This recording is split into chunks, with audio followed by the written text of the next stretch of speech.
Disney.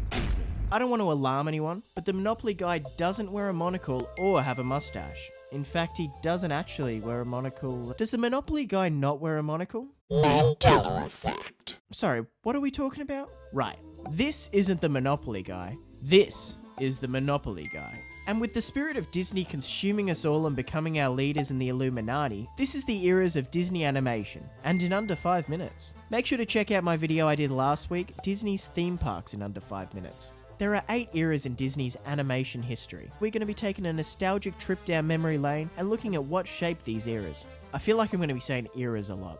Did you know until today I thought it was eras? The Golden Age, from 1937 to 1942, was what I call the nostalgic era. This collection of films, including the first animated feature, 1937's Snow White, as well as Pinocchio, Fantasia, Dumbo, and Bambi. Although considered timeless classics now, this era didn't bring financial success to the Disney company. In fact, Fantasia was received so poorly commercially, Dumbo was made out of necessity as a way to make money for the company. This was Disney's first array of films until the Second World War, which ended in 1945. Giving his films from 43 to 49 the name the Wartime Era. I'm not alone in not knowing most of these movies existed, right? These films included Saludos Amigos, The Three Caballeros. Man, I just butchered those names. I looked it up and everything. Make Mine Music, Fun and Fancy Free, and The Adventures of Ichabod and Mr. Toad. I've heard of Mr. Toad's Wild Ride, but apart from that, I had the least amount of knowledge of this era. However, the reason Walt's priorities shifted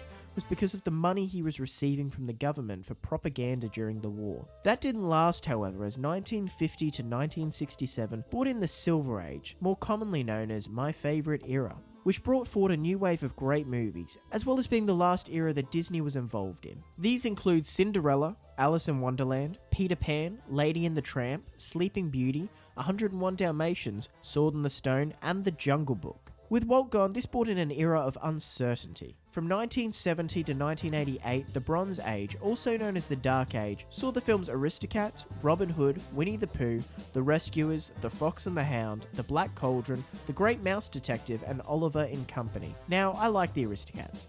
I liked The Fox and the Hound, and I liked The Great Mouse Detective, but it definitely didn't have the same standard as past and future eras. And so began from 1989 to 1999, the Renaissance era. This included a string of films such as The Little Mermaid, The Rescuers Down Under, Beauty and the Beast, Aladdin, The Lion King, Pocahontas, The Hunchback of Notre Dame, Hercules, Mulan, and Tarzan. This is the era where the creative team just clicked, using high-profile actors like Robin Williams, and creating such memorable songs and bringing in talent like Phil Collins for Tarzan. This also aligned with Michael Eisner being made CEO. The thing with Disney that initially made it great was being a pioneer in their field, but in the late 90s we started to see a shift with Pixar breaking new ground with computer-generated 3D feature films. This left Disney flipping between their traditional 2D animation and trying, sometimes horribly, at 3D. From 2000 to 2009, they released Fantasia 2000, Dinosaur, The Emperor's New Groove, Atlantis, Lilo and Stitch, Treasure Planet,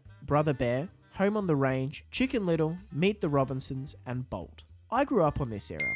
I loved films like The Emperor's New Groove, Lilo and Stitch, and Meet the Robinsons, but I have to admit, they don't seem to have the long-lasting effect that some of the past eras do. I can't see them making a live-action Home on the Range anytime soon. The revival era 2010 to 2017 saw the last 2D feature with The Princess and the Frog, as well as the films Tangled, Winnie the Pooh, Wreck-It Ralph, Frozen, Big Hero 6, Zootopia, and Moana. The Princess and the Frog technically came out in 2009, but it got released in 2010 in Australia, and it just makes the breakup of eras a little bit more smooth.